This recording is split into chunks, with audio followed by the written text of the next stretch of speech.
主任讲，啊你袂晓叫厨房点心，同卖煮春啊，就教爱玉冰啊，是靠打冰块安尼凉的，安尼做啊。啊，大家看看迄个，啊，迄外包哪有可能？哦，外包的。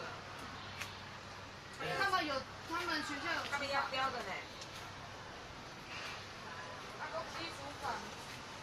就是用厨工在里面煮。对啊，做的很漂亮这样子。理论上那种的会做的比较实在一点，它比较不容易会有那种勾结的问题。因为你那种外面的送便当进来的哈，有时候校长也要拿一些，什么总务主任也要拿一些。